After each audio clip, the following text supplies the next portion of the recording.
think hospital water is just water? Think again. Join us on our podcast for a deep dive in hospital water treatment. From cutting-edge technologies to expert insights sponsored by Legionella Specialties. Discover how we keep it clean and safe. Tune in and stay informed.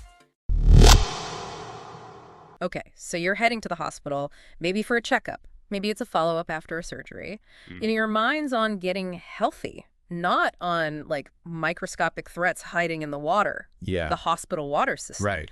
And that's what we're diving into today, these new standards for water management in healthcare, because, well, what you don't know can actually hurt you in this case. Yeah, it is. It's a little unsettling, isn't it? When you really think about it, we picture hospitals as these places obsessed with hygiene. Right. But their water systems, they're surprisingly complex. Yeah. And that can make them, well, breeding grounds for these things called waterborne pathogens. Okay, so let's unpack that term a little. Waterborne pathogens. Kind of scary sounding. Yeah, it is a little bit, isn't it? Yeah. We're basically talking about bacteria that will thrive in the water, especially in places where it's not flowing properly, Yeah. stagnant water. Right. One of the worst offenders is this bacteria called Legionella. It can cause this severe form of pneumonia, Legionnaire's disease. Oh, yeah. And the people who are most vulnerable, unfortunately, are those who are already sick or immunocompromised. So not just theoretical, it's a real risk. Oh, absolutely. A real risk. And that's why the Joint Commission's rolling out this new water management standard. It goes into effect January 2022, focuses on preventing outbreaks of Legionella and other waterborne infections. Okay, why now? Why are these standards being implemented now? What's changed? Well, it comes down to, I think, a growing awareness of how big of a problem it really is and how preventable it often is. Okay. The CDC, they've been waving red flags for years now, pointing out that a lot of these waterborne disease outbreaks in hospitals, they could have been avoided, with better water management. There was even a Vital Signs report back in 2017 highlighting Legionnaire's disease, as a major issue in healthcare. Wow. Then you got studies like the one by Perkins and his team in 2019 really drove home how common these risks are in hospitals. It's become impossible to ignore. It seems like it'd be more than just telling hospitals, hey, watch out, water can be bad. These standards, they're incredibly detailed. They are, and that's because the goal is to move beyond just a Band-Aid approach. This is about system-wide change.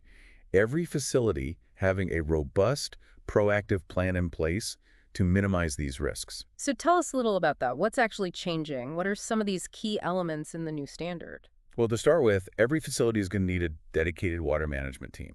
Okay, so it's not just adding, check the water to somebody's to-do list. Right.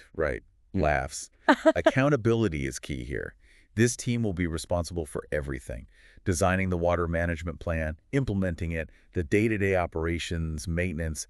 They're like the water guardians of the hospital. I like that, water guardians. Yeah. So how do these guardians get a handle on what we've already established as a pretty complex system? Well, one of the really interesting requirements is that hospitals are now going to have to create these super detailed water flow diagrams, basically maps that illustrate the entire plumbing system. Oh, wow. So those investigation boards you see in crime shows, with pictures and red string connecting everything. Right. But instead of suspects, it's faucets and pipes. Exactly. And those diagrams help to identify potential danger zones. Areas where you've got slow-moving water or dead ends where bacteria love to grow. Okay, so you need to know where the vulnerabilities are. But once you do, you need a plan, right? You got it. That's where the water risk management plan comes in. The playbook, basically, for tackling those vulnerabilities that we just talked about. So like a custom game plan for each hospital based on their own water system and the patients that they see. Exactly. And it's really comprehensive, this plan. It's got to look at the pipes themselves, the physical condition, are there cracks, corrosion, the chemical properties of the water, temperature, pH levels, making sure they're not inviting bacteria to multiply, and then the types of disinfectants that they use and how effective they are. Okay, so you're not just identifying the risks, but figuring out how to mitigate them, at every point. Yeah, exactly. But it's not enough to just have a plan on paper. Right. You got to make sure it's actually working in the real world. So that's where these monitoring protocols come in. So what does that look like in practice? What kind of monitoring are we talking about here? Well, they're going to be required to test the water regularly for things like temperature, pH levels, Yeah. and to see how much disinfectant is actually present. Okay. Think of it like, when you get your water pressure checked. Yeah. It's kind of like that, but way more important. Right. They're looking for any signs that the water might be, heading towards that danger zone where those bacteria can thrive. And what if those tests come back and there's a red flag? Well, that's where you've got your corrective action procedures. The standards say hospitals need to have a plan. What's the plan of attack when those results aren't where they need to be? So whether that's flushing the system, adjusting the disinfectant levels, even maybe temporarily shutting down a section of pipes, they need to be ready to act quickly, contain that potential threat. So it's like a fire drill, Yeah, but for bacteria Yeah. in the water. that's a great way to put it. And, just like with fire drills, documentation is key. Oh, They need to keep track of everything. They're monitoring results, any corrective actions that they had to take, basically every step of the process. Got to write it down. Why is that documentation so crucial? Well, I think for a couple reasons. First of all, accountability, right? It shows that the hospital is taking it seriously, this risk. They're doing what they need to do to keep the water safe. Yeah. But then it's also super valuable for identifying patterns and areas where they can improve. Right. So if they're seeing the same issue popping up over and over again, they know they need to maybe make a change to the game plan. Exactly. Stay ahead of the curve, so to speak. Right. And speaking of staying ahead, the new standards, they also address what happens when a hospital makes changes to its physical structure. Because, if you add a new wing or you're installing new equipment, that probably impacts the water system too. Or absolutely. Anytime you have a significant change to that water system, the whole management plan, it's got to be reviewed, Yeah. updated. Yeah. It's like renovating your house. You got to make sure the plumbing can handle it. Right. Yeah. Makes sense. I'm sure you've heard the news. Legionella outbreaks can be a nightmare for healthcare facilities. But what if there was a way to make that a thing of the past?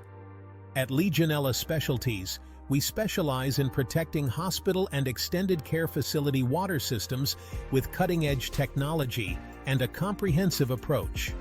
Our systems are designed to eliminate 100% of bacteria on contact, while being safe to drink and non-corrosive to pipes and equipment. Imagine this: a testing strategy in place throughout your facility, providing peace of mind to you and your staff, knowing your water is clean and safe. With Legionella Specialties, you'll rest easy knowing that your water treatment processes are so thorough, Legionnaire's disease will never be a concern again. We will help keep fines and problems at bay with our hands-on approach, ensuring your facility meets all Joint Commission standards. And the best part? Our solutions are affordable and fully customizable to your facility's unique needs. Choose Legionella Specialties and say goodbye to Legionella for good. Okay, so we've covered, a lot. Dedicated team, water flow diagrams, risk management plan, the monitoring, corrective actions, documentation, even how to handle those changes to the physical system itself. That is a lot to digest. I imagine some of our listeners, who work in healthcare might be feeling a little overwhelmed at this point. It is a lot to take in. Yeah. But, the good news is there are a lot of resources out there to help navigate these changes. The report highlights a few, actually, that are particularly helpful. Okay, so for those who are ready to really dive into the nitty-gritty, what are some resources they should check out?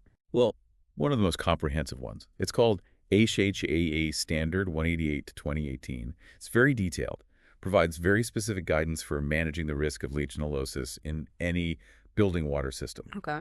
And then there's the CDC toolkit, which is a little more practical, hands-on, walks you through step-by-step developing and implementing that water management program. And then there's NCHA Guideline 12-2020. This one focuses specifically on, the technical side, controlling Legionella. It's great that they provide this kind of support because this really feels like a shift, like a fundamental shift in how we think about healthcare. It's not just about treating illness, Yeah. It's about making sure that environment where patients are trying to heal is safe. Yeah, absolutely. These standards are part of a much bigger movement, I think, in healthcare. Yeah. Towards that proactive infection control. It's about realizing that patient safety, it's not just what happens in the operating room Exactly. or during a procedure. It's the environment itself. It's like building steady into the foundation of the whole experience. Exactly. And these new water management standards are a big step in that direction. Okay, so we talked about what's changing, why it's changing, and some resources for folks who want to dig a little deeper. I think there's a bigger question here. The so what? you know. The report mentions that neither the Joint Commission nor CMS actually requires testing for Legionella or any of these other waterborne pathogens. Right, it's true. The decision of whether or not to test, that's left up to each facility. And that kind of raises some interesting questions. I mean, on the one hand, you could say, well, hospitals, they know their patients best, right? Right. And they know their systems, so they should be the ones to decide based on their own risk assessment. But then again, we are talking about something that can be really dangerous, that can be there and you just don't know it. Right. Shouldn't there be some kind of like safety net, a baseline standard that protects everybody? It's tough, isn't it? It's a complicated issue. Yeah. You know, there are valid points on both sides. Some folks, they think that mandatory testing, it would just add that extra layer of assurance.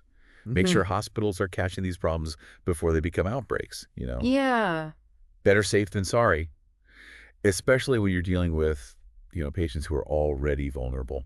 Especially, yeah, like we said, these systems are so complex. Seems like it would easy to miss something, even with the best intentions. Exactly, exactly. But then on the other side of that, you know, you have people who say that mandatory testing, that could be a real burden for hospitals. Yeah. Especially smaller ones Right. that don't have a lot of resources. And they have a point too, right? Even if you're testing all the time, there's always a chance you miss something. No test is perfect. So where does that leave us? With a really important conversation, I think, that we need to be having. You know, these standards, they're a huge step in the right direction in terms of prevention. Yeah. But that question, should testing be mandatory? That's one we still need to figure out.